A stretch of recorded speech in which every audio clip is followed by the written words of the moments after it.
Mais est-ce que vraiment j'allais continuer ma vie comme ça? Ça, je ne le voulais pas. Et c'est ça aussi qui fait la différence. C'est qu'à un moment donné, tu dis stop, stop. Si tu ne veux pas te dire stop, tu peux aussi te dire vas-y, hein, continue. Mais honnêtement, je pense que là, tu es en train de te leurrer parce que tu vas continuer dans un cercle vicieux au lieu de rentrer dans un cercle vertueux. Et là, ça va changer. Tu vas avoir tout le temps ces mêmes discours. Mais pourquoi moi? Ah, tu vas voir, il y a une tuile là, elle va tomber sur ma tête. Tu vas voir. Ah, bah ça ne loupe pas. Bah oui. De toute façon, quoi que tu dises, ça va être vrai. Puisque c'est toi qui te dis, c'est ton énergie, c'est ta pensée. Tu es créateur de ce que tu es en train de vivre. Et quand moi, j'ai compris que j'étais créatrice de ce que j'étais en train de vivre, je dis oh, stop, je vais arrêter de créer de la merde. Je vais commencer à créer des trucs bien.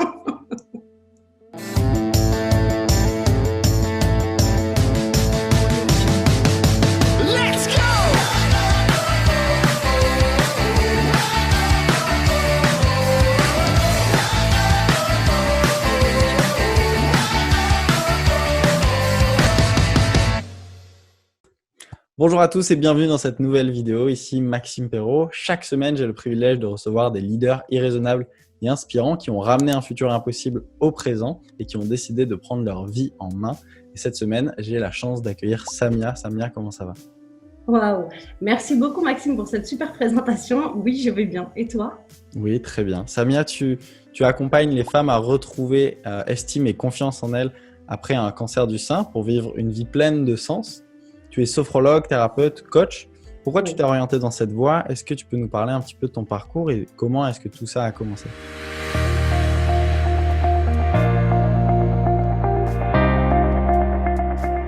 Ah, super. Super question, hyper intéressante, hyper longue aussi. Ça va aller?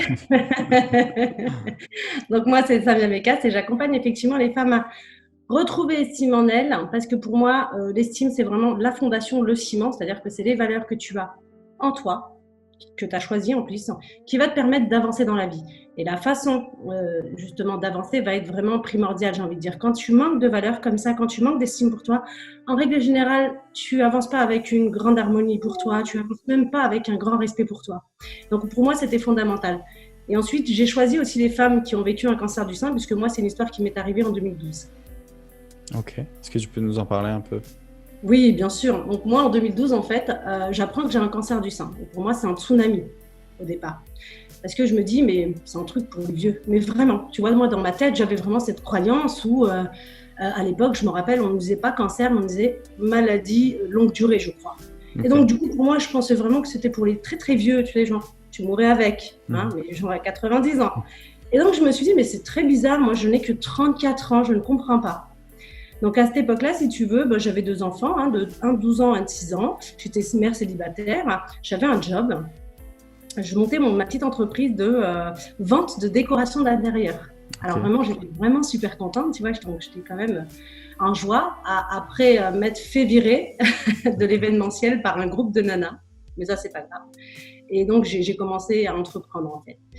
Et puis, finalement, cette nouvelle arrive, donc le cancer du sein. Et je me dis, OK, ok, bon. Moi je dis au médecin, ok, donc à 3 reprises je l'ai vu pour vraiment prendre ça. Et puis je lui dis, bon, clairement, moi je pars en vacances. Okay. Ah, tu me laisses, je vais en vacances d'abord et après on discute. En fait, après quoi, en réalité, on savait tout de suite que j'allais passer à l'opération. Là, je vis ce qu'on appelle une mastectomie ou une ablation totale du sein, donc c'était pas prévu non plus, puisque l'idée c'était de sauver tout. Finalement, ça allait beaucoup plus loin, ce qui était hyper agressif.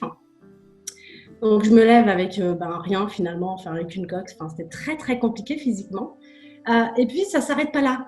Moi, je me dis, écoute, ça va, là, je suis OP en fait. Bon, j'ai un peu mal, mais tu as vu, je vais aller reprendre le travail. Mais ça ne se passe pas comme ça. Donc, avant de me dire, je vais reprendre le travail, je me fais implanter ce qu'on appelle un cathéter. Donc, le cathéter, c'est une petite chambre qu'on implante dans la peau pour faire passer justement les produits de la chimiothérapie. Donc l'idée c'est que ça fait pas mal, on rentre, en 2 heures c'est fait, on repart.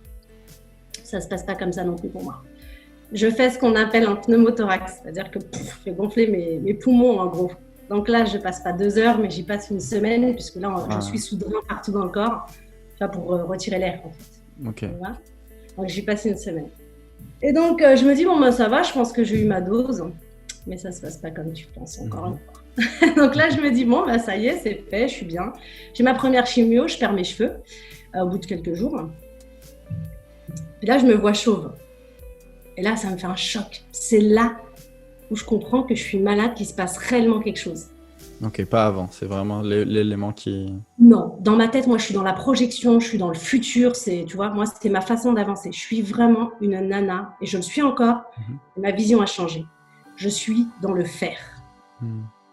Dis-moi un truc, je te le fais. Et vraiment, c'était ça ma vie. Je ne prenais pas le temps de conscientiser, d'en parler, d'en discuter avec moi ou les autres parties de moi. Non, dis-moi, je fais. Et là, finalement, ce qui se passe, c'est que donc je perds mes cheveux, je vois que je suis malade. Mes enfants me voient et me disent clairement, il y en a un qui a 12 ans et qui me dit clairement, est-ce que tu vas mourir? Bam! Quelle réaction comment tu te sens? Ah ben moi, je le regarde, je suis déjà claquée. Il me dit ça. Le gamin, il a que 12 ans. Il me parle de la mort, tu vois. Et là, quand je le regarde, si tu veux, il y a quelque chose qui se passe chez moi. C'est que moi, déjà, le pauvre, il est orphelin de père. Quand j'accouche en juillet 2000, pour lui, son père meurt en août 2000. Donc en un mois, si tu veux, moi, ma vie, elle part à volo. Moi, je m'installe, alors je suis parisienne, je m'installe à Orléans avec mon super chéri. On prend une belle petite maisonnette. On fait un enfant finalement. Lui, il meurt, sauf que moi, à cette époque-là, je ne le prends pas comme s'il était mort normal. Je me dis, mais il m'a abandonné ce con. Attends, il faut que je me tape le petit tout le temps toute seule. C'est compliqué, j'ai 22 ans, tu vois, je ne sais pas du tout ce que c'est. Mais finalement, j'y fais face, mais pareil, je suis une femme de fer. Je prends mon gamin, je remonte à Paris, je cherche un boulot, je cherche un appart et voilà. Donc, tu vois, la vie continue, et toujours avec ce que je ne sais pas, c'est-à-dire ce poids en fait à l'intérieur de moi. Donc quand il me pose ça, si tu veux, moi ça me met là, en 2000, tu vois. Et là je me dis, non, t'inquiète, personne ne va mourir. Mais Claire, je lui ai dit, tu sais, c'était pas un espoir, c'était une vérité. Ouais. C'était ma vérité et elle était hyper alignée. Et là, il m'a regardé et il m'a dit ok. Même lui, je pense qu'il l'a senti à ce moment-là. Il a dit ok. Et depuis ce jour, d'ailleurs, il me fait énormément confiance, tu vois. Donc, il me pose des questions, plein de questions. Notre relation a énormément changé. Puis le deuxième, par contre, c'était autre chose. Il avait 6 ans et lui m'a dit clairement, tu viens pas me voir avec cette tête-là. Tu viens pas à l'école, tu viens pas me chercher. Donc, lui, il m'a rejeté complet. Ok, je lui ai dit ok, je comprends. Et donc, mais bon, c'est passé rapidement parce qu'en fait, il a vu que d'une chauve, on s'est éclaté à acheter plein de perruques, ma famille et moi. Et donc, on a fait des défilés. Donc, finalement, j'avais des cheveux que je n'avais jamais eu de ma vie. J'étais blonde, brune, rousse. Je me suis éclatée, on a fait des défilés. Mais c'est ça l'avantage. En fait, j'ai pris quelque part tout ce qu'il y avait de plus dur, entre guillemets, la vision comme ça de cette femme où tu te dis, mais pour toi, moi en tout cas, moi la vision de la femme que j'avais à l'époque, c'était être une femme, c'était avoir des cheveux, avoir des seins, avoir un corps et tout ça. Et finalement, ça a redéfini toute ma position de femme. Vraiment. Entre le fait de ne pas avoir de seins, le fait de ne pas avoir de cheveux, je me suis dit, mais je suis quand même une femme. Wow. Qu'est-ce qui définit la femme finalement? Et c'est ça en fait. Donc j'ai commencé à cheminer doucement comme ça. Et puis je me suis dit, ok, bah, ça c'est fait. Donc mes enfants finalement ont kiffé et mon fils m'a dit, bah, si tu peux venir me chercher maintenant, je trouve que c'est bien. Et puis du coup, ils se sont rasés les cheveux et puis ils ont mis aussi mes perruques. Voilà, vraiment, on s'éclatait. Ouais, c'est devenu une éclate. Parce que j'ai pas voulu que ça soit une limite, si tu veux. Vraiment, on s'est dit, allez, allons au-delà de ça. Et arrive à un moment donné, quelque chose de très marrant. Je m'allonge sur mon canapé et puis là, j'entends tambouriner à ma porte. Donc c'était après la première chimio, donc après avoir perdu mes cheveux. Et c'était ma mère, tu vois. Et vu que ma mère, tu sais comment c'est les mamans. Elles sont inquiètes tout le temps. Et tu sais, elles sont adorables dans leur inquiétude, mais en même temps, elles sont chiantes.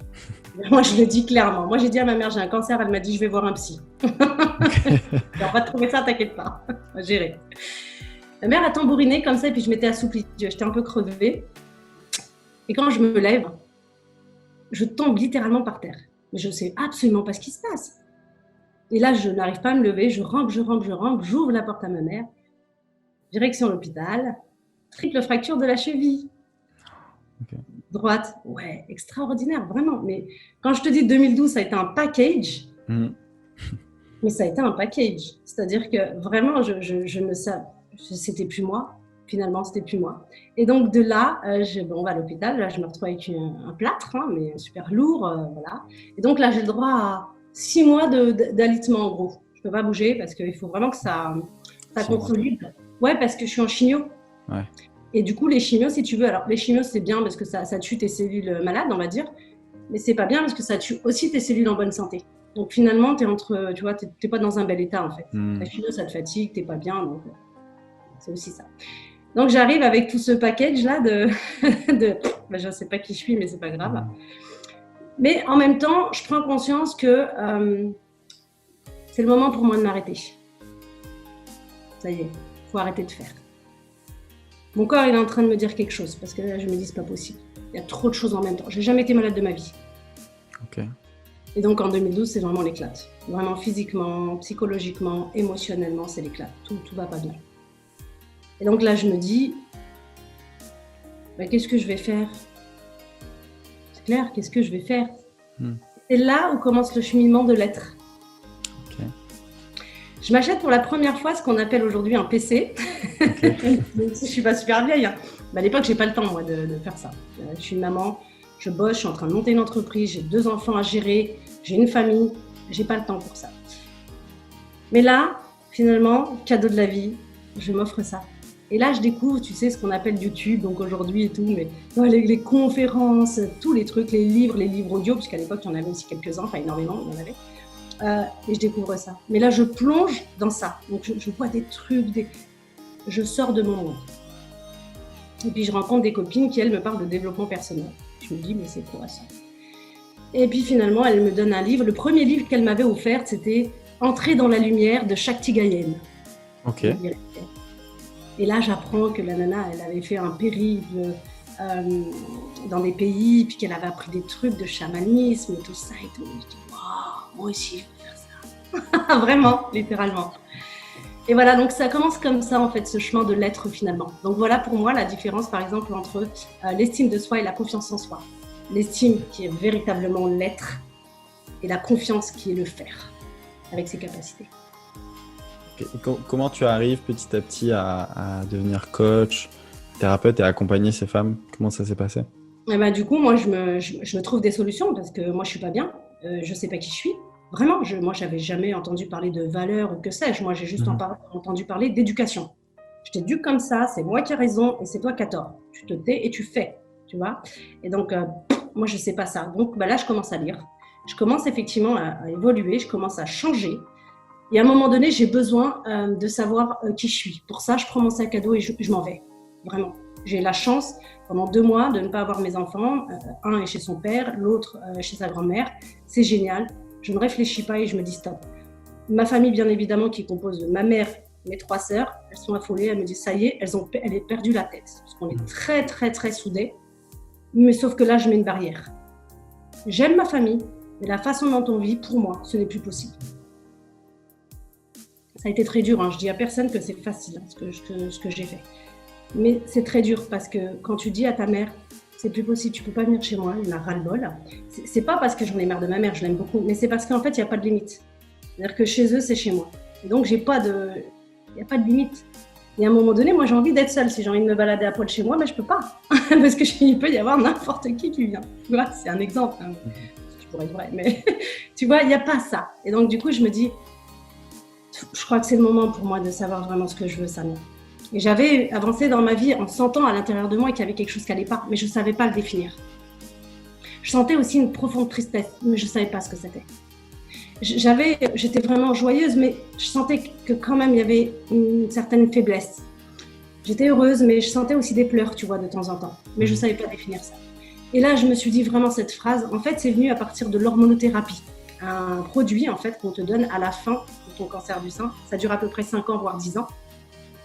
C'est en fait des cachets qu'on donne par jour. Et moi, en fait, je l'ai pris pendant 2 mois. Mais alors, une horreur physique. Une horreur vraiment, dessèchement, problématique, lunatique, enfin tout ça, tout ce que je déteste. Donc du coup, je me suis dit, écoute, Samia, c'est maintenant. Toi, tu le prends, mais là, tu vis pas. Vraiment, je survivais. Enfin, c'était une horreur. Soit tu décides de choisir, tu peux mourir, mais ça te laisse le choix de vivre. Mais vraiment vivre, t'éclater. Alors, attention, je ne dis pas ne le prenez pas et tout ça. Je ne sais pas ce que je dis, attention. Moi, je dis c'est le choix que j'ai fait personnellement parce que pour moi, c'était plus insupportable de rester dans ces conditions que de changer. Et donc là, j'ai décidé, finalement, j'avais dit oui à la mort, clairement. Et oui à la vie, clairement. J'étais plus entre les deux. Et là, j'ai commencé à vivre. Donc là, à cheminer, effectivement. Donc, j'ai été dans des cercles de sororité. Je me suis éclatée. J'ai voyagé. J'ai vécu des tas d'expériences que j'avais jamais vécues. J'ai connu des tas de choses. Vraiment, j'ai été dans le tantrisme, le tantra, voilà, des groupes, ainsi de suite. J'ai vraiment, vraiment, vraiment cheminé. Et j'ai été vraiment... En fait, j'ai été me chercher, tout simplement. Le livre de Paulo Coelho, je crois, La légende personnelle, c'est ça? Alchimiste? L'alchimiste, ouais. C'est exactement ça.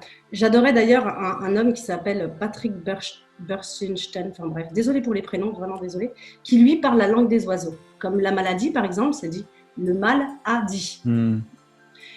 J'ai tout fait pour tout le monde, mais moi je me suis oubliée, j'ai tout fait, j'étais en train d'étouffer. Et donc voilà, j'ai appris ces mots comme ça et ils ont résonné chez moi. Okay. Et je me suis dit, wow, c'est exactement ma vie. Okay, et petit à petit, ce que j'étais en train d'apprendre, le parcours que j'étais en train de faire, j'étais en train de lâcher finalement ma vie qui était un fardeau. Toutes les expériences douloureuses que j'ai pas regardées, la mort de mon chéri, les deuils, tu vois, enfin les agressions, les choses comme ça, tout ce que je n'avais jamais regardé, je l'ai enfin regardé et accueilli. Je vais vous raconter une histoire. Je peux? Bien sûr, bien sûr. Ouais. Pour le deuil, par exemple, de mon chéri, donc en 2000, que je pensais qu'il m'avait abandonné, vraiment, je le détestais parce que voilà, j'assume tout ça toute seule et j'avais pas prévu ça. Il n'y a pas si longtemps ça, finalement, il y a quoi, 5 ans, j'ai envie de dire, j'ai fait vraiment le deuil. Et vraiment, bon, j'ai cheminé, hein, j'ai été voir des femmes, j'ai été à une soirée où on parlait entité, on parlait avec les morts, les défunts, et je me suis dit, pourquoi pas, tiens, allez, je vais emmener une photo, puis on verra. Et la femme qui me dit ça, me dit, bah voilà, je parle à un jeune homme qui est mort d'un accident de voiture, puis moi, je sais que c'est lui. Vraiment, je sais que c'est lui. Mais je suis incapable de bouger, c'est-à-dire je suis incapable de dire c'est moi comme ça. Je suis pétrifiée. Et elle dit ce qui se passe et tout, et là je suis là, waouh.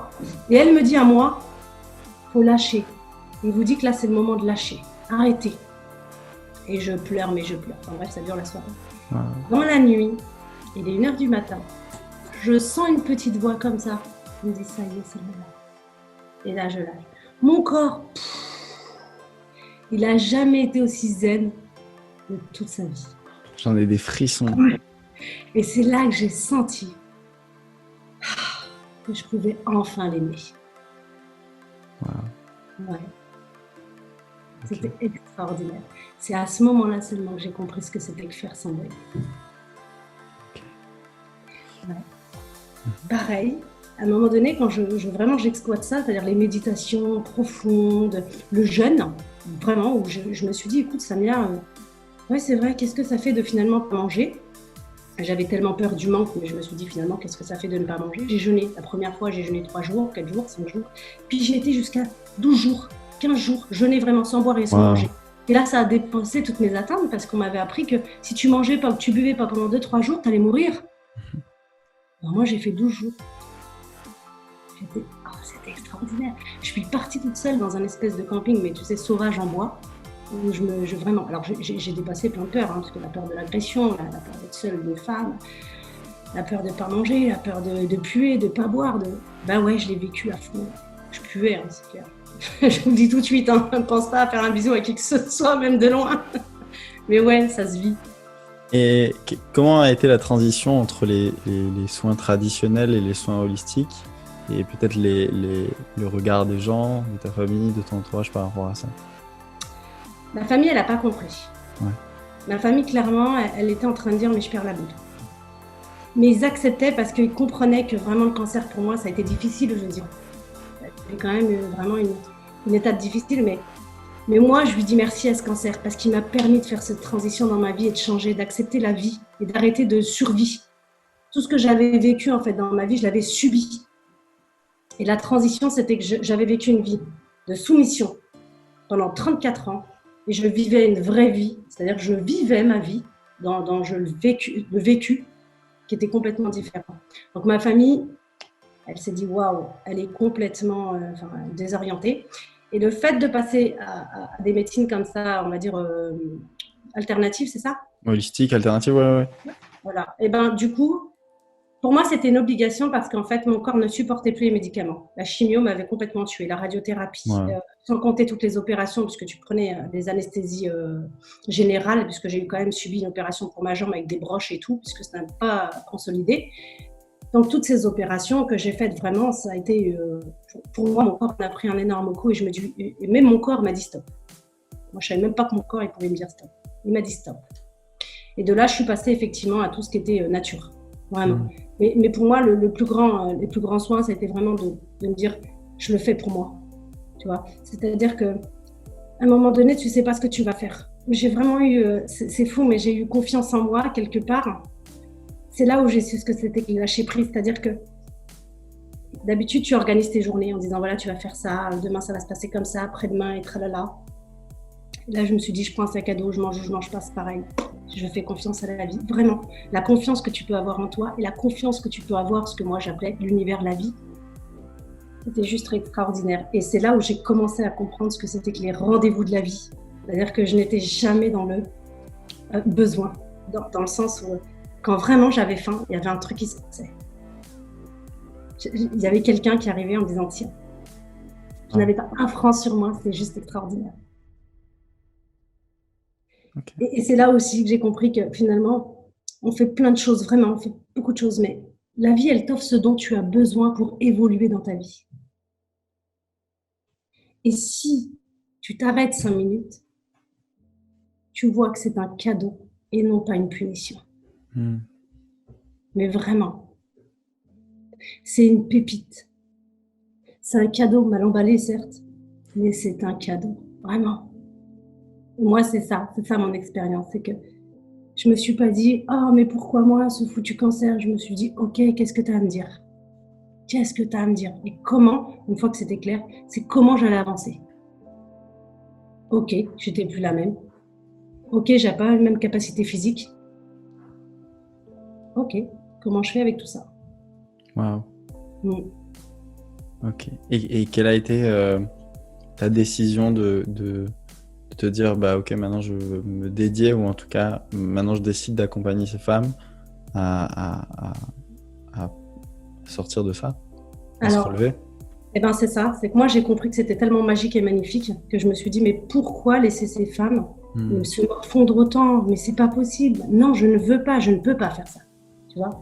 Parce que quand tu as vécu ça, et moi je sais que beaucoup de femmes vivent bien plus que ça. Bien sûr, on ne s'arrête pas qu'au cancer, mais c'est vraiment l'expérience qui m'a permis de justement, comme tu dis, faire un saut quantique vraiment dans ma vie. Et ça a été extraordinaire et ça a été très vite en plus. J'ai vécu un moment d'éveil, un moment où... Je te raconte l'histoire quand même? Bien sûr, bien sûr. Donc je suis en plein... Enfin voilà, je fais mon expérience de moi-même, méditation. Je mange très peu, je suis vraiment dans le jeûne. Je suis presque dans le prana, on va dire. Je ne sais pas si vous connaissez un peu, c'est une pratique indienne où on ne mange pas, on ne boit pas. On hume que de l'énergie. Et je commence à sentir vraiment cette énergie que j'avais cachée tellement, tu vois, on mange, on pense, on tout ça, donc on engloutit tout ça. Et là, je commençais au contraire à ouvrir. Puis je lisais des livres vraiment, donc ça m'inspirait et tout. Puis je le vivais à l'intérieur et tout. Puis je sentais qu'il y avait quelque chose qui était bizarre chez moi, que je connaissais pas. Et puis un jour, je vais à Paris et je me pose dans un parc, le parc du Luxembourg. Oui, tu connais? Ouais. Je t'attrape, ouais. Et là, je me pose, je m'installe naturellement pour aller ouvrir mon livre. Et là, mon livre tombe. Mais je sens que physiquement, ce n'est plus moi. Mon livre tombe. Je relève la tête. Je suis complètement alignée. Et là, cette phrase, mais c'est pas moi qui la sors, vraiment. Elle me dit, tu sais tout.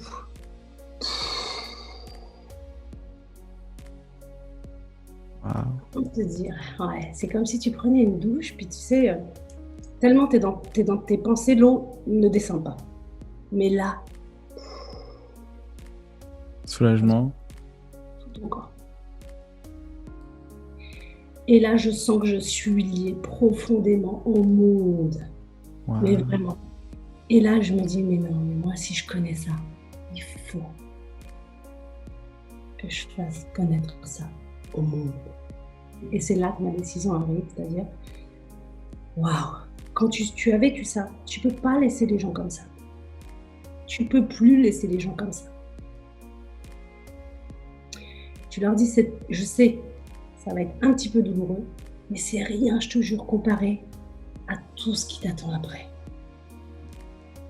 Waouh. C'est ça que je fais. C'est-à-dire que quand elle me parle cancer, moi je ne parle plus cancer. Je lui parle d'être. Quand elle me dit j'ai mal au dos, reviens à toi. Et c'est ça que je fais. Et oui, j'ai choisi le cancer parce que finalement, alors je vais donner mon opinion personnelle, mais ça reste vraiment que moi. C'est-à-dire qu'aujourd'hui, on en fait tout un monstre, et c'est un monstre, hein, je ne dis pas le contraire, mais ça pourrait être évité par bien des choses. Aujourd'hui, j'ai fait des sondages et aujourd'hui, j'accompagne des femmes. J'ai monté une association qui s'appelait Belle Dessous, justement, où j'ai vraiment travaillé avec ces femmes-là et je voulais aller plus loin. C'est pour ça que je suis devenue sophrologue, coach et tout, parce qu'au départ, c'était juste une petite association bénévole où je faisais des défilés de mode pour montrer que tu avais un sein, deux seins, tu étais belle et tu pouvais défiler et que tu pouvais oser. En tout cas, tu étais, voilà, qui t'étais. Magnifique. Et je voulais aller beaucoup plus loin. C'est pour ça qu'après, je suis devenue coach, tout ça. Et puis, toutes ces méthodes que moi-même, j'ai expérimentées, j'ai vécu, j'ai senti et tout. Mais il y a plus profond que ça. Et quand tu dis que tu fais attention à tes pensées, t'arrêtes d'être dans la projection du futur, t'arrêtes dans le fardeau du passé. Tu es vraiment dans l'instant présent. Quand tu expérimentes ça, quand tu expérimentes le fait de manger sainement, d'arrêter de gaver là, de trucs qu'on te dit que c'est facile, d'arrêter d'allumer ton téléphone le matin dès que tu te lèves, d'arrêter de regarder ton téléphone au moment où tu vas dormir, c'est-à-dire que tu coupes avec tout ça, il y a quelque chose de magique qui se passe. Tu te reconnectes à toi. Et plus que te reconnecter à toi, simplement, tu vas reconnecter à toi avec la vraie énergie qui est là et disponible. Et que finalement, ce cancer, quelque part, qui est souvent suite à un choc émotionnel, suite à un stress, suite à des angoisses, suite, comme les burn-out, comme tout ça, tu te dis, waouh, tu aurais pu les éviter. Alors, tant pis, puisqu'à l'époque, on était comme ça, on n'a rien évité du tout, mais ok, maintenant, comment tu avances? Donc, c'est pour éviter justement cette récidive. C'est pour éviter ces continuels là, burn-out ou dépression, là, ou que sais-je. C'est tout simplement parce que tu n'es pas aligné avec toi, finalement. Le fait d'être aligné avec toi, tes pensées, tu vois, même ton ego, ton mental, j'entends beaucoup qui disent oui, supprime ton ego ou que sais-je. Non, tout ça, ça fait partie de toi en fait. Toutes ces parties, c'est un puzzle. Et quand tu les regroupes, tu dis ok, qu'est-ce que tu veux dire? Ok. Qu'est-ce que je peux entendre de ce que tu me dis? Ok, qu'est-ce que tu veux? Il y a une harmonie qui se passe, c'est exactement le yin et le yang chez les Japonais. C'est exactement ça. Il n'y a ni plus ni moins. En fait, les symptômes du corps, c'est un message. C'est ça tout le temps. Moi, j'ai adoré cette femme que j'ai connue, Lise Bourdeau, et qui est toujours présente, elle est encore en vie, qui a un séminaire, un séminaire avec des cercles de femmes, qui écoute ton corps. C'est ça, écoute ton corps. Mais c'est juste extraordinaire. Écoute ton corps. Moi-même, je ne savais pas que j'avais un corps, je pensais que j'avais juste une tête. Et que mon corps suivait. Mais en fait, je suis un corps, une tête, mais je suis surtout l'énergie des deux. L'énergie, il ne faut pas l'oublier, parce qu'on parle beaucoup d'énergie, nanani, nanana, mais l'énergie, c'est puissant. Un jour, j'ai entendu dire quelqu'un, fais attention à tes paroles, tes paroles sont puissantes, oui. Tes paroles sont puissantes. Mais ce n'est pas vraiment tes paroles qui sont puissantes, c'est l'énergie que tu mets derrière.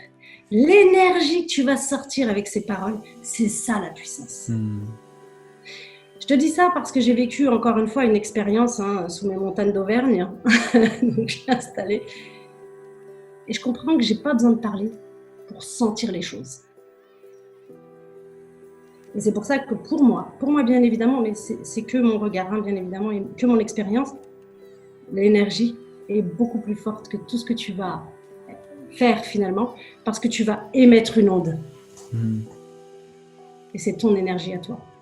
Et cette énergie, la façon dont tu vas la nourrir, que ce soit nourriture spirituelle, nourriture alimentaire, nourriture de te faire du bien, elle va être de plus en plus puissante et elle va émerger. Il faut l'écouter alors. Il faut absolument l'écouter. Et tu vas en plus être connecté avec des informations que tu n'as jamais eues auparavant puisque tu bloquais tout. Okay. Et cette connexion, elle est puissante. C'est ta connexion. Wow. Ok, magnifique. Mais merci beaucoup pour ta présentation. Je ne sais pas combien de temps ça a duré. Non, mais trop bien, trop bien. Je suis sûr, moi, j'ai eu des frissons quand tu as partagé tout ça, donc merci beaucoup pour ça.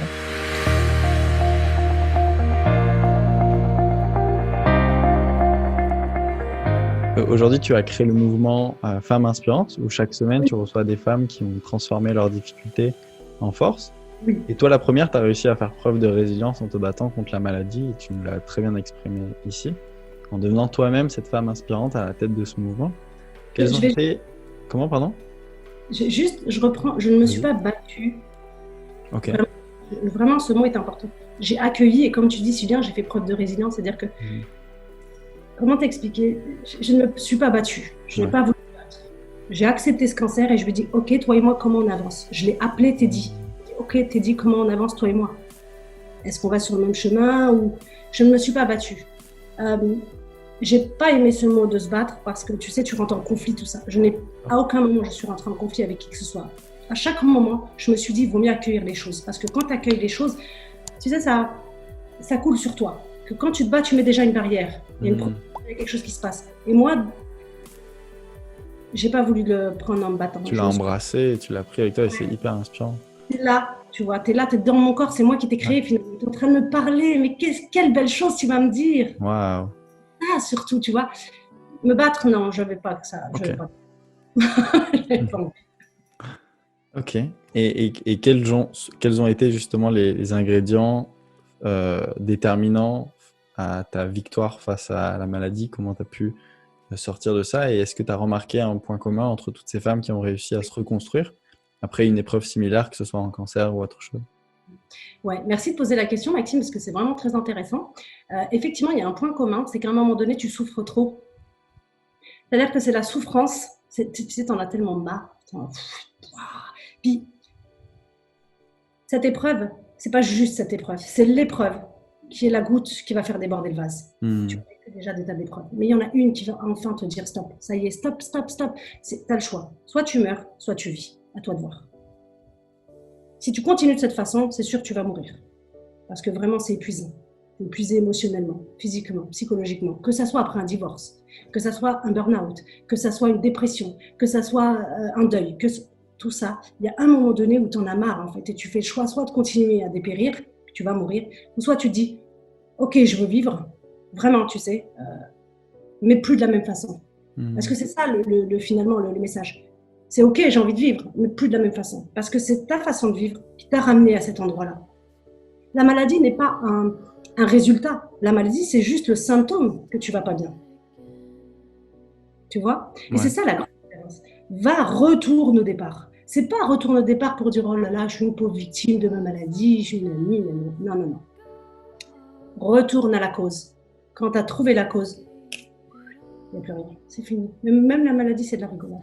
Tu vois, moi aujourd'hui, j'arrive à te dire clairement, mon chéri, quand il est mort, je me suis sentie abandonnée. Aujourd'hui, je te dis clairement, je l'aime et merci du cadeau qu'il m'a offert. J'arrive à parler de toutes mes expériences, quelles qu'elles soient, avec facilité, tout simplement parce que je me suis pardonnée, parce que c'est moi qui me les ai offerts, même si j'aurais pu m'offrir autre chose.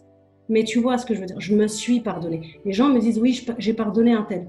Moi, je n'ai pas besoin de pardonner un tel. C'est moi que je dois pardonner. Ouais. Tu vois, c'est mon pardon, un soir où, voilà. Et ce pardon, il est waouh, libérateur. Moi, je sais que j'ai passé pratiquement 12 heures à pleurer. C'est pas 2 heures, c'est 12 heures. Je me suis sentie et j'ai senti ce pardon. C'était tellement libérateur que je me suis dit, mais comment partager ça avec le monde? C'est comme ça, vraiment, que j'en arrive là. C'est comment, moi, quand je connais ça, c'est comment partager ça avec le monde. Et c'est vraiment des choses simples, mais tellement puissantes, vraiment, qui est libérateur. Et c'est ça. Et chez toutes les femmes que j'interviewe, c'est exactement ça. C'est-à-dire qu'à un moment donné, elles comprennent que c'est pas possible de continuer comme ça. Et donc, elles décident à un moment donné de faire le choix. Le choix de s'engager avec elles pour de vrai. Le choix d'arrêter de donner le pouvoir aux autres, de dire oui, tu m'as abandonné, tu m'as rejeté, tu m'as quitté. Non, et de dire ok, je me suis quittée à un moment donné, je vais me reprendre. Et toutes ces femmes ont vécu la même chose de différentes façons, bien évidemment. Elles sont arrivées là parce qu'en réalité, ce n'était pas la vie dont elles rêvaient. Elles manquaient beaucoup d'estime d'elles et surtout, elles étaient dans des croyances conditionnées. Et donc, du coup, là, à ce moment-là, elles prennent conscience que finalement, elles ont le choix. Elles peuvent faire le choix. Puis finalement, il y a un deuxième pas après ce choix, c'est l'engagement. L'engagement, c'est très important parce qu'on voit souvent, alors je le dis comme ça, mais on voit souvent le résultat des gens. Il ne faut pas oublier aussi le chemin des gens, parce que c'est ce chemin qui est déjà beau, magnifique et qui va te ramener au résultat qui est une finalité. Et ça, on s'en fout finalement, c'est juste un moment. Et tout le reste, c'est un beau chemin. Et c'est ce chemin-là que les filles elles font quand elles arrivent au moment où elles peuvent enfin transmettre. Tu ne peux pas transmettre, clairement, si toi-même, tu n'as pas cheminé. Parce que c'est plus compliqué. Peu importe le cheminement que tu as fait, mais c'est plus compliqué. Et puis, il y a des étapes. On ne transmet pas tout de suite. On transmet parce qu'il y a eu quelque chose. Alors, je parle beaucoup avec le corps, parce que mon corps aussi parle. C'est-à-dire que c'est un langage pour moi et c'est pour moi normal. Très bien. C'est ça, c'est que les gens relèvent trop souvent uniquement la victoire, la finalité, mais ils ne voient pas tout le processus, tout le cheminement qu'il y a eu, les difficultés, les épreuves, les nuits blanches, tout en fait, tout ce qu'il y a eu avant, derrière. Exactement, l'engagement, il est formidable. Moi, je me rappelle que je me suis dit, ah ouais, c'est facile, je vais faire le choix, et puis ça y est, c'est fait. Non, non, mais en fait, le lendemain, tu vas te réveiller, puis le choix que tu as fait hier, là, tu dis, ah oui, il faut le faire, j'avais oublié, moi, je voulais. Non, tu peux plus. Moi, tu sais, je vais encore te raconter l'histoire. Je me suis retrouvée à crier dans la rue seule. Pas parce que je suis folle, mais parce qu'à un moment donné, tu sais, mes anciennes pensées, mes anciennes croyances, mon ego, mon mental revient et me dit, mais non, on va pas faire ça, tu sais, c'est pas... Et là, je lui ai dit, mais tais-toi, tu m'as conduit jusque-là. Aujourd'hui, je ne veux plus t'écouter, pas comme ça. Et petit à petit, évidemment, j'ai arrêté de crier, hein, mais petit à petit, doucement, on s'est parlé. Et je lui dis, ok, toi, tu penses ça et moi, je pense ça, mais on va y aller ensemble. Vraiment, on va y aller ensemble, encore une fois. Accueillir, embrasser la situation. Embrasser les situations. Ensemble, on va y aller, on voit ce qu'on a. Waouh. Okay. Magnifique. Qu'est-ce que tu as mis en place au cours de ces 12 derniers mois qui t'a vraiment permis de passer à un niveau en termes de développement personnel? Peut-être, je sais que tu as appris diverses méthodes pour aider tes coachés, etc. Qu'est-ce qui t'a permis vraiment d'avancer encore plus? C'est magique, les rendez-vous de la vie. Quand j'ai pris la décision de me dire... alors, j'ai monté mon association, donc c'était en 2014. En 2014, donc j'ai fait des défilés, j'ai fait des calendriers avec les femmes, j'ai fait vraiment des belles choses, des ateliers. L'idée du soutien-gorge, c'est qu'on récupérait des anciens soutiens-gorge comme nous, en fait, on était anciennes, qu'on les customisait, donc on changeait le décor, on mettait les poches qu'il fallait, tout ça et tout. Et puis, ils étaient tout neufs. Donc, c'était le symbole de toi à l'ancienne, toi pendant et puis toi après. Je trouvais ça magique. Mais je voulais aller encore plus loin parce que je voyais que psychologiquement, émotionnellement, il y avait des choses chez les femmes qui n'étaient pas encore dites. Donc, j'ai commencé à dire, je veux absolument faire des formations. Mais vraiment. Et là, bim, dans mon association, je reçois une femme qui est psychologue, mais en même temps qui est sophrologue. Et là, je me dis, ah ouais, c'est sympa, tiens, l'alliance, tu vois, du corps et de l'esprit et tout. Je me dis, why not? Moi-même, je me fais accompagner par rapport à ça. Je vois quelles sont les limites et tout. Et je vois aussi quels sont les bénéfices. Et je me dis, OK. Et quand je dis, OK, je veux... alors, je suis à ce moment-là donc, chez Pôle emploi, oui, c'est ça, oui, Pôle emploi, puisque je suis à ce moment-là, si tu veux, inscrite à Pôle emploi, je cherche du boulot en même temps, enfin, c'est un peu, c'est une situation un peu complexe. Hein. Et là, je me dis, mais pourquoi pas tenter? Et finalement, je reçois, il y a un autre truc qui se découvre, quelqu'un m'appelle en me disant, tiens, j'ai une formation, enfin bref, et je passe ma formation finalement. Donc de sophrologue, puis de Access Bar, et puis de plein de choses, parce que voilà. Mais c'est vraiment quand tu le décides, c'est-à-dire que... Alors, il y a deux choses, et ça, vraiment, il faut le dire. C'est pas tu le décides avec ta tête. C'est pas tu écris, là, je vais aider les gens, ou je vais faire du coaching, ou que sais-je. C'est que tu le vis. C'est-à-dire que là, c'est le moment pour toi. Être vraiment. Toujours, en fait. Toujours dans l'être. L'être de dire, ça y est, c'est le moment pour moi d'aider autrement, d'accompagner autrement. Et c'est comme ça que c'est arrivé. Et donc, voilà, j'ai eu un coup de fil, j'ai eu ci, j'ai eu ça, et les choses, c'est fluide. Okay. Ne te bats pas, c'est fluide. Quand c'est pas le moment, laisse tomber. C'est vraiment ça que je retiens là, c'est que dans ce que tu nous dis, tu as tendance à toujours, alors que à l'extérieur, on pourrait se dire, mais oui, mais il faut se battre, il faut affronter les choses. Tu as toujours eu tendance à embrasser les situations, à accueillir, et à jongler, à faire du tai chi en fait. C'est ok, ça arrive, et comment est-ce que je peux le remanier d'une autre façon? Exactement. Et même des fois, les femmes que j'accompagne, souvent elles me disent, oui, je me lève, j'attaque la journée. Waouh, t'attaques la journée? Oh, ben monsieur va t'attaquer, hein, fais gaffe. Non, n'attaque pas la journée. C'est vrai, le langage. Accueille ton corps d'abord, dis-lui bonjour, dis bonjour au monde, quelle contribution tu vas être pour toi, pour le monde, quelle contribution le monde va être pour toi, tu vois. N'attaque pas cette journée. Accueille-la, tranquille, tu vois. Puis doucement, on met des choses en place, tu vois. Alors c'est pareil, je veux revenir sur un point qui est très important. Les gens pensent que parce qu'on est dans le développement personnel ou spirituel, qu'on n'est pas organisé. C'est faux. On peut être très bien organisé, il y a un cadre, tout en étant... Et alors je le dis vraiment parce que je l'ai vécu, parce qu'au départ, je pensais le contraire, c'est-à-dire qu'en étant organisé, on ne pouvait pas être nous-mêmes. C'est pas forcément vrai. En étant organisé, au contraire, tu peux recevoir et être beaucoup plus détendu pour recevoir ce qui arrive. Puisque tu es organisé, donc tu n'es pas dans tes pensées. Tu as tout lâché. Ça, c'était quelque chose que je voulais dire par rapport aux entrepreneuses. Ouais. Parce que moi-même, quand j'ai monté donc, mon entreprise, donc j'ai décidé après mes formations, je me suis dit, allez, c'est le moment maintenant de devenir femme entrepreneuse. Allez, on est reparti. Alors, honnêtement, je ne savais pas que ça allait être aussi dur, j'ai envie de dire. Mais c'est pas que c'est dur, mais c'est que je me suis rendu compte que finalement, il y a plein de choses que je ne connaissais pas, et heureusement. Mais voilà, j'étais à la découverte de plein de techniques, de méthodes, de choses, de trucs. Et c'est là où ça m'a ouvert aussi beaucoup les yeux par rapport à ça. C'est-à-dire que finalement, encore une fois, tu es encore dans le développement personnel. C'est-à-dire que tu vas aller à l'intérieur de toi, découvrir qui t'es, ton impatience. C'est un chemin qui ne s'arrête jamais en plus. Exactement. Donc, ouais, et c'est là où je l'ai connu. Donc, en octobre 2010, on est en quoi? En 20 ouais. 2019. Okay. J'ai pris la décision d'être entrepreneuse et d'associer toutes mes techniques pour accompagner ces femmes qui ont vécu un cancer du sein. Leur dire que la maladie, c'était juste un mal qui disait quelque chose et non pas le résultat de quelque chose.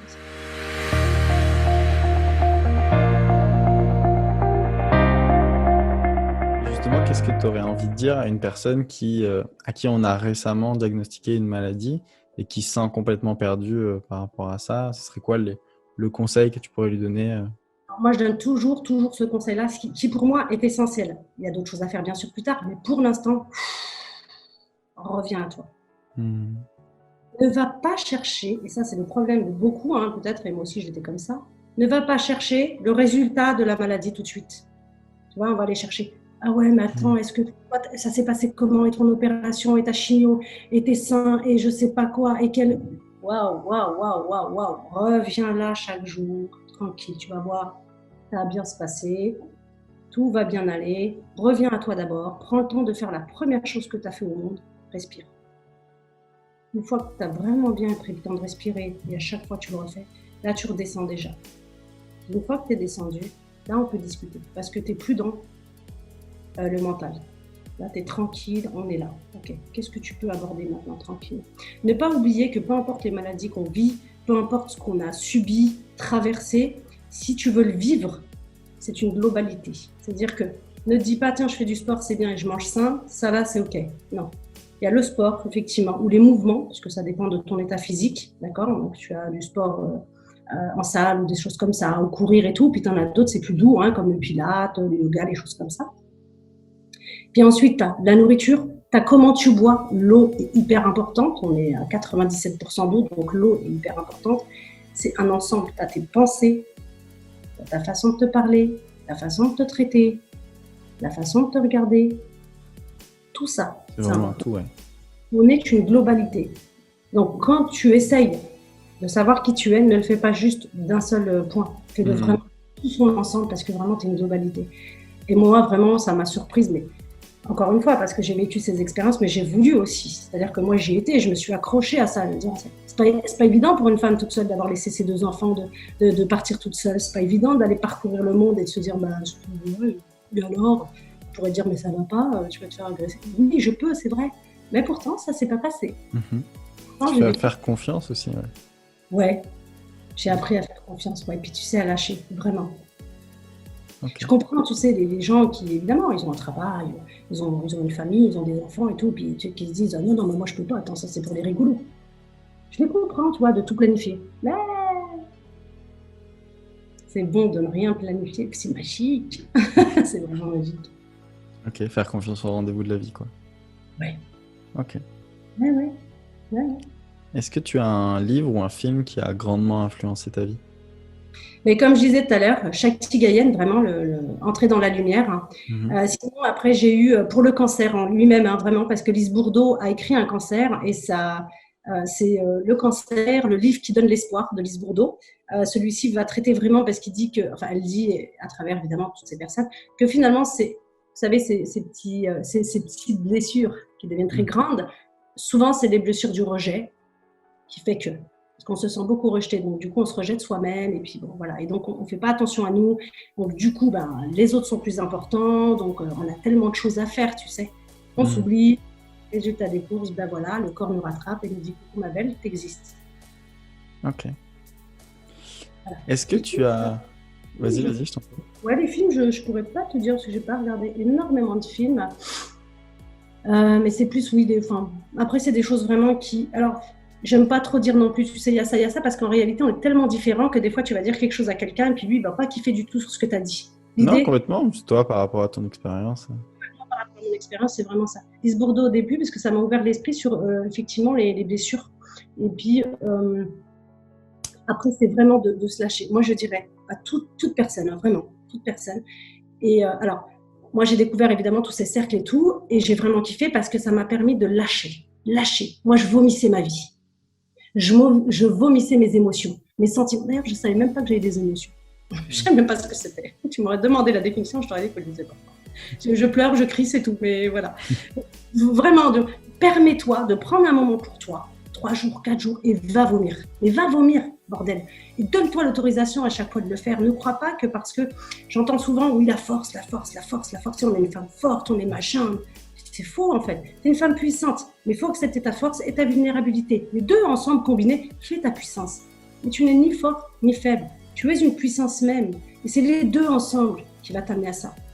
Tu vois? Et donc, c'est pas de tout le temps être forte. Si tu as envie de chialer, ben chiale. Parce que ça aussi, les femmes ont tendance, et j'entends souvent cette phrase, je ne pleure pas pour pas faire peur à mes enfants. Et attends, quand tu fais ça, voilà ce que tu transmets à ton enfant. Ben, ne pleure pas. Ben, lui, il pleure pas. Même s'il a mal, il pleure pas. Mais à la fin, ça va l'étouffer. Non, vraiment, voilà, soyez qui vous êtes vraiment. Authentique. Authentique. En étant authentique, vous allez permettre à vos enfants justement de grandir avec authenticité aussi, avec, ils vont être en joie plus qu'en tristesse parce que du coup, vous leur apprenez à cacher les émotions. Ouais. Ou ils ne veulent pas les voir non plus. Donc ça pose problème. Non. L'idée, c'est vraiment d'être authentique, c'est ça? Oui, d'être puissant. Vulnérable, s'autoriser à... Ouais. Voilà. Autorise-toi vraiment à être. Et puis, si tu pleures, pleure. Pleure un bon coup. Ouais, lâche-toi bien. Après, ça ira mieux. Ok. Est-ce que tu as... Vas-y. D'ailleurs, je voulais parler d'un petit sujet. C'est que, moi, ça faisait un moment que j'en avais pas fait. Parce que justement, j'étais omnibulée par ma petite entreprise, et ma belle entreprise, au lieu de petite, ma belle entreprise, florissante. Et donc, du coup, j'ai aussi été à la Greatness Academy. Alors, la Greatness Academy, moi, j'ai trouvé ça vraiment très, très bien. Pourquoi? Parce que, d'abord, c'est plein d'exercices qu'on fait, je ne te dirai pas. Mais ça permet aussi tellement de choses. Moi, je vous laisse aller le découvrir. Ça fait partie aussi de tous les cercles que j'ai rencontrés, de toutes les pratiques que j'ai faites. C'est vraiment chouette. Donc, voilà, je vous conseille aussi ça. Ok, Greatness Academy, très bien. Merci, Samia. Super. Est-ce que tu as eu une difficulté, un échec ou en tout cas une difficulté en apparence qui t'a permis d'atteindre un succès ou une réussite future? Et est-ce qu'au cours de ton parcours, tu as une difficulté ou un échec préféré? Je me mentais à moi-même. Et donc, du coup, je me racontais des excuses. Et ça, c'était vraiment ma problématique. C'est-à-dire que chaque jour, j'avais une excuse. Tu sais, c'est « ouais, mais demain, t'as vu, c'est pas ça. Je me sens pas bien. Demain. » J'avais deux choses. Le mensonge comme ça, où je me mentais vraiment, mais je savais en plus que je me mentais. Mais tu sais, ça fait du bien de se raconter des histoires. Ça permet de pas aller vraiment là-dedans parce que tu as peur. C'est ça que j'ai transcendé.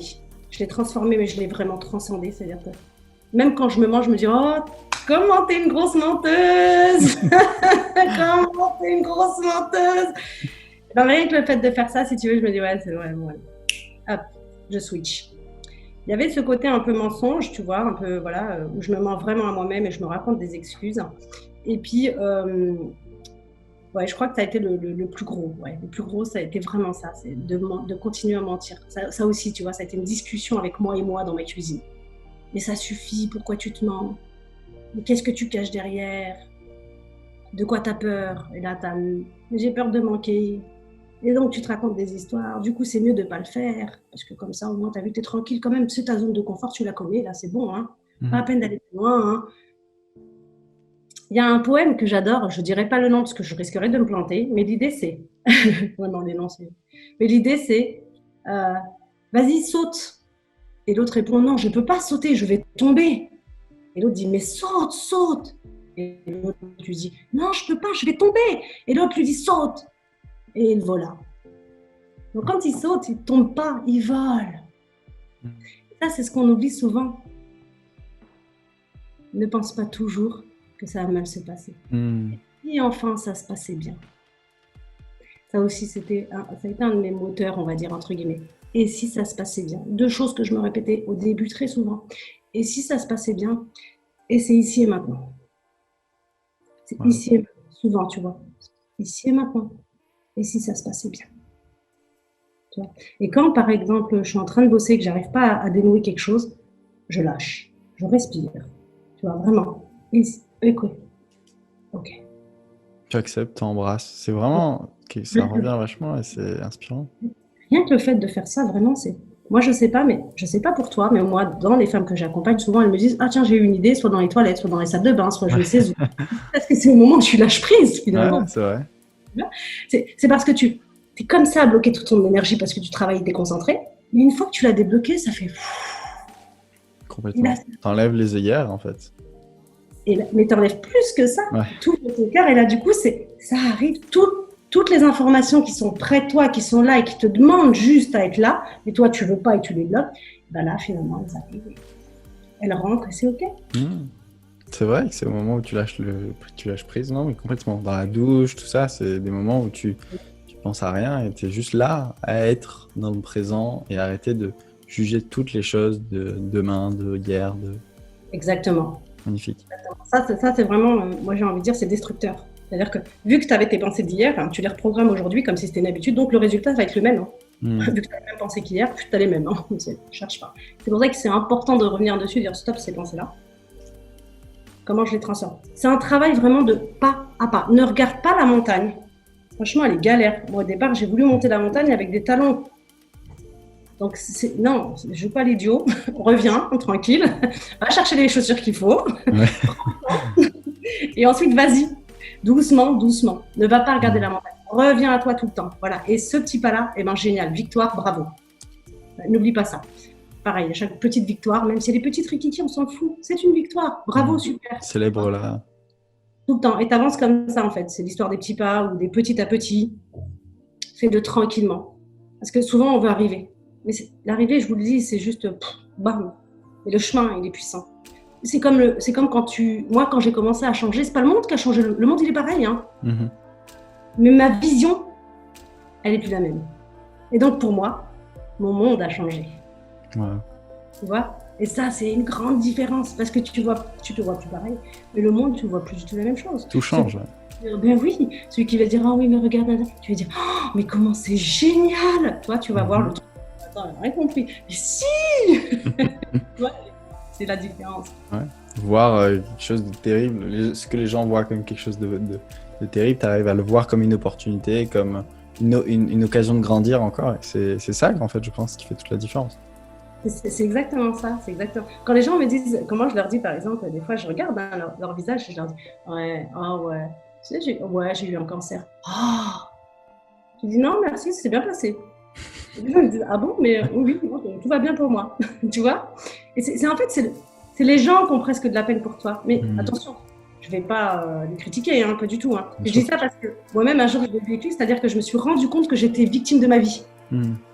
J'adorais dire à mes sœurs, ouais, mais t'as vu, moi j'ai un cancer. Tu vas m'acheter ça, j'ai un cancer. Okay. La mauvaise, ouais. Mais je le dis, c'est cadeau. Et j'adorais ça parce que derrière, ben, on prenait soin de moi. J'existais enfin. Mais vraiment. Puis à un moment donné, je me suis dit, Samia, sérieusement, tu vas culpabiliser ta famille, tout ça pour obtenir une glace à la vanille? T'es sérieuse? Et c'est là où je me suis dit, non, certainement pas. Et de là, j'ai commencé aussi à cheminer, tu vois. Donc, on peut prendre conscience de beaucoup de choses. Et donc, je suis plus devenue une victime. J'ai repris mon pouvoir, j'ai pris mon sac à dos et j'ai marché. Je n'étais plus du tout une victime. Ouais. Vraiment, Samia, et je vis ma vie. Ce qui m'arrive, c'est OK. Tu vois, c'est qu'est-ce que ça va me dire, comment je vais avancer, machin. Voilà. À partir de là, en fait, quand tu acceptes ce genre de choses, tu pourrais te dire non, je ne l'ai pas fait. Moi, je l'ai fait, hein, je l'ai fait clairement.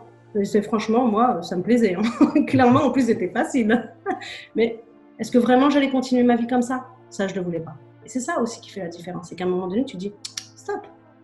Si tu ne veux pas te dire stop, tu peux aussi te dire vas-y, hein, continue. Mais honnêtement, je pense que là, tu es en train de te leurrer parce que tu vas continuer dans un cercle vicieux au lieu de rentrer dans un cercle vertueux. Et là, ça va changer.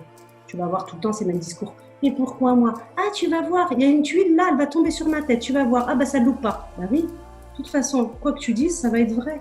Puisque c'est toi qui le dis, c'est ton énergie, c'est ta pensée. Tu es créateur de ce que tu es en train de vivre. Et quand moi, j'ai compris que j'étais créatrice de ce que j'étais en train de vivre, je dis, oh, stop, je vais arrêter de créer de la merde. Je vais commencer à créer des trucs bien. Et ça change vraiment, vraiment. Je sais que c'est... Moi-même, j'étais la première à dire, mais attends, il me raconte des conneries, le mec. Tu crois que parce que je vais manger des framboises et respirer de l'air, tu crois que je vais aller mieux dans ma vie? Ben ouais. En fait, tu manges des framboises, tu respires, arrête de te mentir. Et il y a des choses qui se passent, vraiment. Ouais. Okay. Si tu pouvais envoyer un SMS sur tous les téléphones de la planète, c'est en toutes les langues, ce serait quoi? Aime-toi. Ok. Ah ouais, clairement, aime-toi. Au départ, je confondais l'égoïsme et l'égocentrisme. Donc, je pensais que s'aimer, c'était pas bien parce que c'était que soi et qu'on voyait pas le monde. Pas du tout. Quand j'ai commencé à m'aimer, j'ai encore plus aimé le monde. Ah, mais vraiment. C'est-à-dire que quand je disais oui aux gens à l'époque, eh ben, en réalité, je pensais non. Mais mes conditions faisaient que ça se faisait pas. C'était pas bien. Puis imagine si moi, un jour, je suis dans la merde, il faut bien que je compte sur quelqu'un. Tu vois? Et donc, ma vie, ça a été ça. Mais le jour où vraiment je me suis aimée, quand j'ai dit non à quelqu'un, je lui ai dit, je suis désolée, je ne peux rien faire pour toi, mais voilà la proposition que je te fais. Qu'est-ce que toi, tu peux faire pour toi? J'étais très, tu sais, je sais pas si c'est empathique, tu vois, mais j'étais devenue, voilà, je suis ça. C'est-à-dire que ben, j'aime les gens finalement, tu vois. Avant, je voulais être sauveuse. Tu sais, mon fils avait un problème. Allez, on rebrousse les manches, on va chercher le problème, je règle. T'as vu, maman, elle est forte. Maintenant, c'est OK, qu'est-ce que tu peux faire pour toi? Quelle est ta solution? Et plus tu t'aimes, plus tu as de la valeur. Et plus ton chemin, si tu veux, il s'ouvre et que c'est OK, en fait. Et moins tu t'aimes, et effectivement, plus c'est compliqué. C'est pour ça que moi, je remets tout de suite ça, c'est-à-dire l'estime, la valeur, l'amour de soi. Le premier message que je donnerais, c'est aime-toi. Aime-toi. Voilà, c'est super que tu relèves ça, justement, parce qu'en effet, quand tu es la source de tout, en fait. Comment tu veux que les autres t'aiment si toi-même, tu n'as pas d'amour propre pour toi? Comment tout? Comment tu veux comment tu veux que les gens te fassent confiance si toi-même, tu n'as pas confiance en toi? Tout, en fait. C'est vraiment, tu es la source de tout. La seule chose que tu leur demandes, c'est de porter ton fardeau, en gros. Aime-moi parce que je m'aime pas. Fais-moi kiffer parce que j'arrive pas à me faire kiffer. Trouve-moi belle parce que je me trouve laide. c'est génial. C'est vrai, c'est bien que c'est ça. Pardon, les gens. Tu vois? Mais non, écoute, non. À un moment donné, tu t'arrêtes, tu vois. Même la super maman, tu dis à un moment donné, mais écoute, je sais pas, chérie. Ah bon? Moi, quand j'ai dit je sais pas, ils m'ont dit ah bon? Ouais, c'est marrant.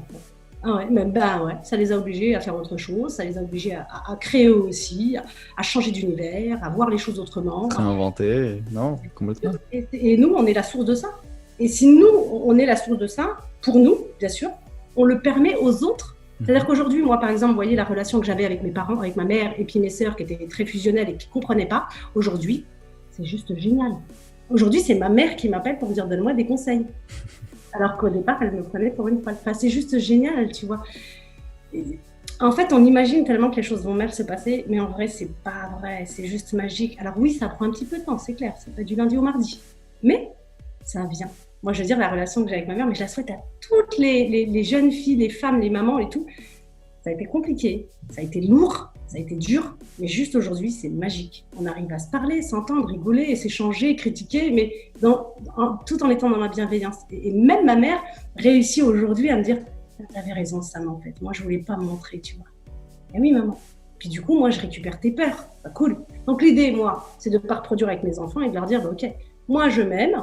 Déjà, je suis importante. Déjà. Oui, et ensuite, qu'est-ce que tu veux ?» Et donc, eux, ils le font aussi maintenant avec leurs copains et tout. Ils sont plus envahis. Et donc voilà, on y trouve tous à gagner. Bien.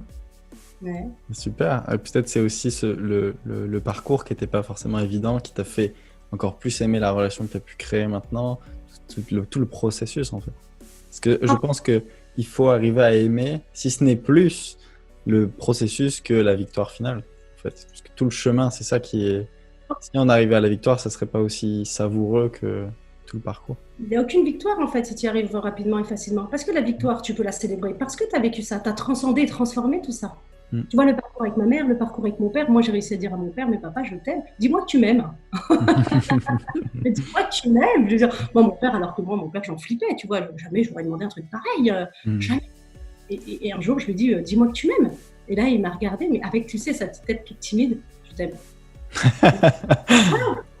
Et par quoi on est passé, si tu veux. Ouais, bien sûr. Mais je m'en fous en fait de me dire qu'il m'aime, tu vois, parce que moi le mot je t'aime, je te le dis à tout va, parce que c'est vraiment plus fort que ça. Mais c'est de me dire, mais waouh, aujourd'hui on arrive à se parler comme ça. C'est ça qui est magique. C'est pas le fait de dire je t'aime, on s'en fout de ça. C'est le fait de le sentir et de se dire, mais il a réussi à le dire, et de se dire qu'après tout ce qu'on a vécu, ben voilà, on en arrive là aujourd'hui. Dans ma vie, j'ai quoi aujourd'hui? J'ai 42 ans, je suis pas vieille, je suis pas vieille. Mais j'ai vécu plein de vies dans une vie. Et ça, il faut l'admettre, c'est-à-dire que les gens se disent, ben oui, mais c'est pas logique, il n'y a pas, tu sais, une vie, tu sais, longéline, oui. Ouais. Il y a une vie dans une vie, il y a une vie dans une vie, puis tu refais, puis tu remets. Et ça t'éclate, il faut que ça t'éclate en fait. Kiffe ta vie. Kiffe parce que l'énergie du kiff que tu vas y mettre, c'est ça qu'on va voir dehors. Tu vois? C'est pas vraiment toi, c'est l'énergie que tu vas y mettre. Magnifique. Moi, quand j'étais gamine, on m'avait appris une chose, sourire parce que, tu sais, c'est bien, ça fait bien. Et donc, mon sourire, ça faisait ça. Et j'étais tout le temps comme ça. Jusqu'à un jour, il y a une dame qui m'a dit, mais c'est pas un vrai sourire. Et je lui ai dit, ah bon, mais si. Elle m'a dit, bah non, regarde-toi. Et tu sais, ça a cheminé. Et puis depuis, je n'ai plus jamais souri comme ça. Et maintenant, quand je souris à pleines dents, mais pour de vrai, c'est-à-dire vrai. Authentique. Ouais, c'est pas pour faire bien, c'est pour de vrai. Ok.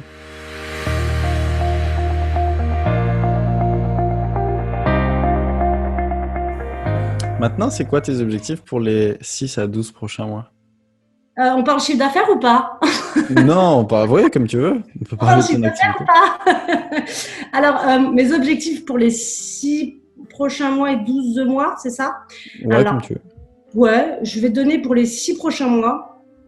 Pour les 6 prochains mois, c'est vraiment de faire un groupe de femmes, de femmes qui ont vécu. Alors, aujourd'hui, c'est vrai que je m'arrête beaucoup au cancer du sein, mais voilà, si elles ont vécu une épreuve difficile, en tout cas aujourd'hui, puisque c'est le même processus, de monter vraiment un groupe de femmes avec lesquelles elles vont pouvoir se libérer et lâcher ça, lâcher toutes ces pressions, vraiment. C'est vraiment de lâcher.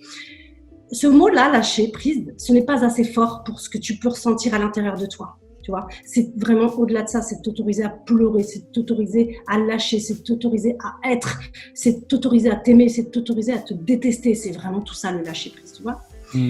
Et enfin, exister. Et ça, et pour l'année prochaine, j'espère sincèrement pouvoir créer dans ce château, parce que l'idée c'est de créer dans un événement, dans un château qui sera, j'espère, très grand, pour accueillir toutes ces femmes qui ont été inspirantes et que j'ai interviewées moi-même durant cette année, et toutes les femmes évidemment qui voudront aller vers elles pour quoi que ce soit, échanger, pratiquer des choses à l'intérieur de cet événement. Voilà, donc ça c'est mes 2 projets en fait pour d'ici 6 mois, 1 an. Ok, magnifique. Ouais. Comment est-ce que tu aimerais qu'on parle de toi dans 10 ans? J'aimerais qu'on dise de moi vraiment que j'ai toujours mis une graine chez les gens. Tu vois. Alors, peu importe que ce soit avec mon sourire, voilà, si à un moment donné, tu sais, elle m'a vue, puis qu'à ce moment-là, je lui ai dit des paroles. Je peux te raconter l'histoire? Bien sûr. C'est cool. Il y a 2 semaines, c'était des dimanches, 2 fois dimanche, donc moi je sors très tôt en règle générale le matin, 5h30, 6h, puis je marche, tu sais, parce que voilà, j'ai besoin d'air, j'ai besoin de marcher, j'ai besoin de faire fonctionner mon corps. Et puis je rencontre un jeune homme, et ce jeune homme-là, il me connaît depuis que je suis petite. Il m'a vu arriver ici en France à l'âge de 4 ans, et donc on s'était pas revus depuis un moment, et puis il me dit oui, alors je lui demande comment ça va, je l'arrête, et puis je lui dis comment tu vas? Et il me dit bah, écoute, ça va, mais avec, tu sais, la morosité ambiante du Covid, tout ça. Je lui dis, mais t'es sérieux? C'est ça que tu regardes? Mais non! Et là, on commence à discuter, puis je lui explique, tu vois, sans lui expliquer, je suis pas une donneuse de leçons, c'est juste que je lui dis, ben écoute, voilà moi comment je le vois, avec le sourire et les opportunités, et ça, et puis à un moment, il me parle d'un blocage, et puis je lui dis, c'est vraiment ça le prix de ta liberté, tu vois? Et là, je le sens, il se décompose. Mais vraiment. Il me dit, écoute, je vais continuer à courir. Et là, je ne le vois pas. Et puis le dimanche d'après, je le revois. Là, il s'arrête. Il me dit, écoute, je ne sais pas, mais c'était magique. Je vais te raconter tout ce qui s'est passé pendant toute cette semaine. Donc là, il m'explique qu'il a des rendez-vous avec son boss, alors que ça fait longtemps qu'il m'en rêvait. Il m'explique que ça nana, finalement, nana, et que là, c'était génial. Ben, il me dit merci, je sais pas, t'as un don, mais t'as dit les mots juste pour tout déclencher. Et c'était waouh. Je me dis, mais waouh. Et c'est ça que j'aime. Et c'est ça que je veux que quand je vais mourir, moi, m'enterre pas avec une tombe ou là. Moi, ça me dérange pas, si tu veux, d'être sous un arbre. Ça me dérange pas. J'ai pas besoin du reste. Juste, c'est ça. Soit mon sourire, soit le petit mot, soit la personne finalement qui à un moment donné, c'est pas qui a transformé sa vie, mais juste qui a déclenché, peut-être qui a mis une graine, qui t'a fait un petit chaud au cœur. Parce que souvent, c'est pas dans la tête qu'on pense aux gens, tu sais, c'est dans le cœur. Quand l'émotion, tu vois, si je te dis qu'est-ce que tu as mangé hier, tu vas peut-être me dire je sais pas. Ouais. Et si par contre, je te dis par exemple, mais quel est le dernier restaurant que tu as fait avec ta copine? Peut-être que là, vu qu'il y avait de l'émotion, tu vois, et de l'amour, peut-être même de la bagarre, on va savoir, peu importe, mais en tout cas, l'un des deux a fait qu'il y avait une émotion et celle-là, tu t'en souviens. Tes souvenirs, elles sont pas là, elles sont dans ce que tu vois, ce que tu vis. Pourquoi moi je me souviens aussi bien de tout ça, que je me souviens pas de ce que j'ai mangé ou je sais pas quoi, c'est parce que j'ai mis une émotion, il y a eu quelque chose. Et quand j'ai vu le regard de ce type, je me suis dit waouh, j'aime ma vie. Mais j'aime ma vie, tu vois. Et c'est ça que j'ai aimé. C'est pas qu'ils me disent que j'ai un don ou que j'ai. C'est le fait de lui, de voir finalement revivre, tu sais, comme une renaissance. Et là, je me suis dit waouh. De ne pas voir le même homme que tu as vu il y a une semaine et maintenant, quoi. Ouais. Ouais. Ah, c'est juste incroyable. Ouais. Je pense que c'est ça qui est joli. Tu sais, je pensais toujours, tu sais, par rapport à l'éducation qu'on m'avait donnée, que quand on avait des amis, c'était pour toute la vie. Quand on avait une famille, c'était pour toute la vie. Quand on avait des choses, c'était pour toute la vie. Le truc un peu pourri. Et je me suis rendu compte que pas du tout. Tu pouvais rencontrer quelqu'un qui t'a dit, alors moi, ça m'est arrivé bien évidemment, des gens que j'ai rencontrés lors de mes voyages, lors de mes passages, tout ça, qui m'ont dit juste une phrase. À un moment donné, on s'est posé et il m'a dit juste une phrase. Et c'est lui que je vais me rappeler. Alors que je l'ai vu qu'une fois dans ma vie. Et lui a mis une pierre dans ma vie. Et cette pierre, elle a réussi à me faire monter comme sur des escaliers. Et c'est ça. Je vais être la première ou la deuxième, peu importe. Je vais être une petite pierre dans ta vie qui va te faire évoluer. Voilà. Ok, magnifique. J'ai une dernière question. Grâce à l'expérience des échecs et des difficultés que tu as pu surmonter au cours des dernières années, si tu pouvais avoir une courte discussion avec la Samia de 34 ans en 2012, qui vient d'apprendre la nouvelle, quel conseil est-ce que tu pourrais lui donner? Bah, t'inquiète pas. Oh ouais, t'inquiète pas. Oh ouais, fais-toi confiance, vraiment. Ouvre ton cœur. Mais vraiment, quand tu ouvres ton cœur, tu sais, je pensais que c'était une phrase bateau, tu sais, ces trucs-là, là, moi je comprenais pas, fais-toi confiance, aie confiance en toi, ouvre ton cœur. Je me suis dit, mais qu'est-ce que c'est que ces conneries? Mais vraiment, non, mais qu'est-ce que c'est que ces conneries? Non, mais quand tu le vis, tu te dis, mais c'est pas des conneries. Mais si on pouvait apprendre ça à tout le monde, à nos enfants, à l'école, mais ça changerait tellement justement ces poids, ces fardeaux. Je crois même que ces mots n'existeraient pas. Maintenant, avec l'expérience, je me dis que tout doit exister puisqu'on doit être pareil que tu vois, le yin, le yang, c'est-à-dire que ombre, lumière, un jour on est ombre, un jour on est bourreau, un jour on est la victime, un jour on est... Tout doit être là. Je dois savoir ce que c'est qu'un agresseur pour savoir que je suis agressée. Je dois savoir ce que c'est que la lumière. Tout doit être présent. Alors vous allez me dire, oui, mais il y a des gens comme des je sais pas quoi qui ne devraient pas être là. Ben, oui, je sais, mais aussi on sait. Mais ça a une présence. Je me dis, on ne sait pas tout. On est tout rikiki. Ouvre tes champs des possibles. Toi, tu ne sais pas, mais peut-être que quelqu'un sait. Fais confiance. Fais confiance. Ouvre ton cœur. Vraiment. Moi, je ne savais pas ce que c'était d'ouvrir son cœur. Vraiment, j'avais un cœur serré, moi. J'ai dû mettre peut-être 4, 5, 6 mois. Enfin, mon cœur s'est ouvert. Et quand l'ouverture se fait, il y a une telle puissance, tu sais que c'est ça. C'est-à-dire que tu n'as pas besoin de mots. En fait, pendant un très longtemps, je n'ai pas eu besoin de parler. Parce que tout est là. Tout est là. Fais-lui confiance.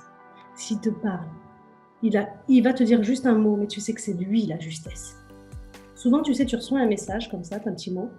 Tu dis non, non, mais attends, après tu vas réfléchir. Donc là, tu as ton mental qui te fait tout un speech avec une coordination, avec une trame, tout ça.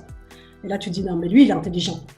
Mais non, c'était le petit truc qui est venu en 2 secondes et qui, lui, t'as fait ça. Ok. C'est ça qui est magique. Ouvre ton cœur.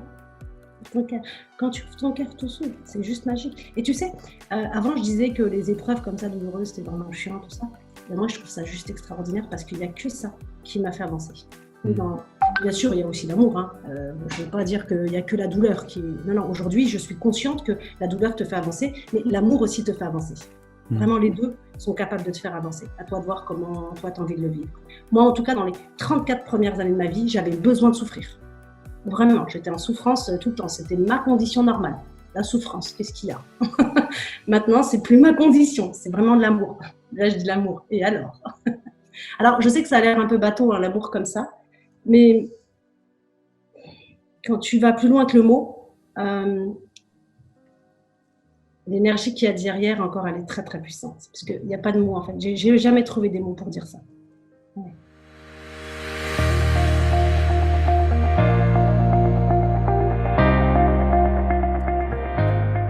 Super.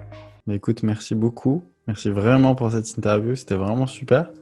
Maintenant, pour les gens qui veulent te retrouver, savoir un petit peu ce que tu fais, où est-ce qu'on peut te retrouver? Ouais, on peut me retrouver sur les réseaux sociaux. Donc, j'ai Facebook au nom de Meka Samia, j'ai Insta Meka Samia et YouTube. Donc, j'ai ma chaîne Meka Samia, puis j'ai la chaîne des femmes inspirantes. Femme inspirante. Femmes inspirantes. Hein. L'idée des femmes inspirantes, c'est vraiment quelque chose. Je sais, je peux parler. Bien sûr, mais vas-y, mais évidemment. Je sais que, par exemple, pour les femmes inspirantes, pour moi, ça a été quelque chose de très important. En 2013, quand je vois cette nana, Nathalie Martin, qui fait des speeches sur YouTube, je me dis, waouh, c'est ça que je veux faire. À l'époque, pour moi, c'était comme si tu passais à la télé. Hein.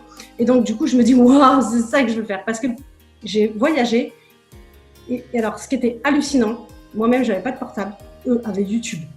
Mais dans des trucs, tu te dis, il n'y a même pas de vie. Eux, ils ont YouTube.